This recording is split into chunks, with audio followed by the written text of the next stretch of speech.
कुशवाहा अपनी पार्टी से नाराज हैं। नाराजगी की वजह जाहिरी तौर पर उन्हें उप मुख्यमंत्री नहीं बनाना और 2025 के विधानसभा चुनाव के लिए तेजस्वी यादव को महागठबंधन का नेता चुने जाने की घोषणा करना है। विश्वस्त सूत्रों के हवाले से कहा जा रहा है कि कुशवाहा अपनी नाराजगी नीतीश कुमार से आमने सामने जाहिर कर चुके हैं। उससे पहले प्रदेश अध्यक्ष जगदानंद सिंह के पुत्र सुधाकर सिंह द्वारा नीतीश पर की गई अभद्र टिप्पणी पर वो अपने सोशल मीडिया पोस्ट में तेजस्वी यादव को खरी खोटी सुना चुके हैं। ऐसा माना जा रहा है कि कुशवाहा बिहार में मकर संक्रांति के बाद कोई बड़ा राजनीतिक बवाल पैदा कर सकते हैं। ऐसी चर्चाओं को पर निकलने लगे हैं कि वो अपने साथ कुछ जदयू विधायकों को भी उड़ा कर ले जाने की फिराक में हैं। तो क्या नीतीश ये सब इतनी आसानी से होने देंगे? भले ही नीतीश कुमार ने अपने हालिया बयान में ये कहा है कि 2025 में महागठबंधन के मुख्यमंत्री का चेहरा तेजस्वी यादव होंगे और वो खुद 2024 के चुनाव में अपने लिए राष्ट्रीय राजनीति में संभावनाएं तलाशेंगे। यानी जैसा कि 2015 के विधानसभा चुनाव जीतने के बाद लालू यादव ने कहना शुरू किया था कि नीतीश प्राइम मिनिस्टर मटेरियल हैं, लेकिन बहुत जल्द उन्होंने ये कहते हुए लालू से पीछा छुड़ा लिया था कि मोदी जी से मुकाबला करना उनके बस की बात नहीं है। तो क्या अब मोदी कमजोर हो गए हैं और क्या विपक्ष किसी एक नाम के पीछे मोदी को चुनौती देने के लिए इकट्ठा होगा?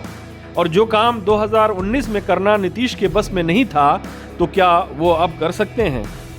अगर हालिया चुनावी नतीजों के आंकड़ों को देखें तो मोदी न तो कुछ कमजोर हुए हैं और न ही नीतीश को मजबूती मिली है, बल्कि नीतीश को 2015 के विधानसभा चुनाव के मुकाबले में 2021 के चुनाव में 28 सीटें कम मिली हैं।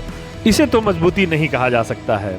विपक्ष के साझा उम्मीदवार के रूप में अभी राहुल गांधी सबसे बड़े दावेदार हैं। उनके अलावा ममता बनर्जी, शरद पवार, अखिलेश यादव और यदि मायावती भी विपक्ष के साथ आती हैं तो वो भी। ऐसे में नीतीश कुमार कहां ठहरेंगे? ये तो तय है कि नीतीश ने अभी राजनीति से संन्यास नहीं लिया है और न ही उन्होंने संन्यास लेने का कोई इरादा जाहिर किया है। अगर ऐसा इरादा होता तो जैसा कि चुनाव रणनीतिकार प्रशांत किशोर, भाजपा के नेता और राजद के सुधाकर सिंह कह रहे हैं कि जब नीतीश 2025 में तेजस्वी को मुख्यमंत्री बना सकते हैं तो अभी क्यों नहीं बना सकते?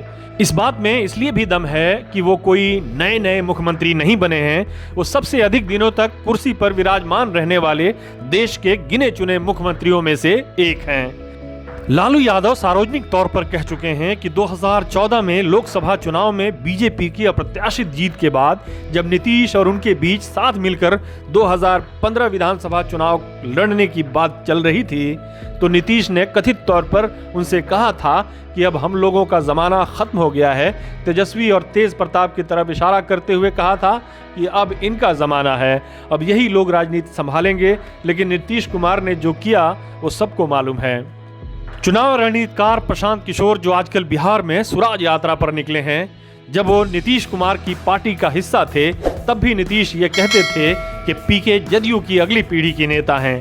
लेकिन प्रशांत किशोर के साथ क्या हुआ वो सबके सामने है। अब अगर कुशवाहा दूसरी बार जदयू में इस उम्मीद के साथ आए हैं कि नीतीश उन्हें अपना उत्तराधिकारी बना देंगे तो ये उनकी बहुत बड़ी खुशफहमी है।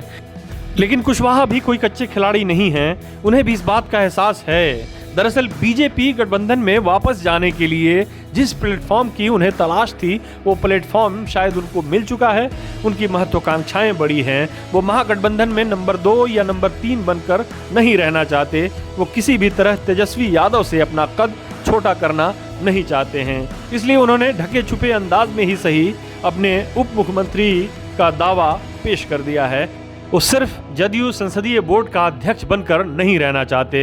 उन्होंने अपने पार्टी रालोसपा का जब जदयू के साथ विलय किया था तो इस उम्मीद के साथ किया था कि नीतीश उन्हें अपना उत्तराधिकारी बना लेंगे। लेकिन नीतीश का उत्तराधिकारी सिर्फ नीतीश ही हो सकते हैं। अब ऐसा माना जा रहा है कि उन्होंने भाजपा के साथ अपना राब्ता स्थापित कर लिया है। मकर संक्रांति के अवसर पर उन्होंने अपने घर पर जो दावत दी है उसमें महागठबंधन के नेताओं के अलावा भाजपा के नेता भी शामिल हैं।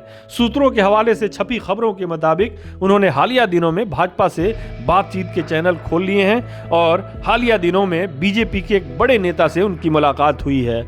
वो तेजस्वी यादव को इतनी जल्द महागठबंधन का नेता के रूप में पेश किए जाने से भी आहत हैं। वो पार्टी सांसद वशिष्ठ नारायण सिंह से ये कह चुके हैं कि तेजस्वी को मुख्यमंत्री के तौर पर प्रोजेक्ट करने से गैर यादव ओबीसी जातियों का उत्साह खत्म हो जाएगा। हालांकि बीजेपी के साथ उनकी नजदीकियों को लेकर बीजेपी के नेता अनजान बनते दिखे, लेकिन ये सच है कि नीतीश के निकलने के बाद कुशवाहा एक ऐसे नेता हैं जो बीजेपी के लिए नीतीश के कोर वोटर में कुछ सेंधमारी कर सकते हैं। हमारे साथ जुड़ने के लिए आपका शुक्रिया। हमारा वीडियो पसंद आए तो इसे लाइक करें, हमारे चैनल को सब्सक्राइब करें और कमेंट बॉक्स में जाकर अपनी राय जरूर दें।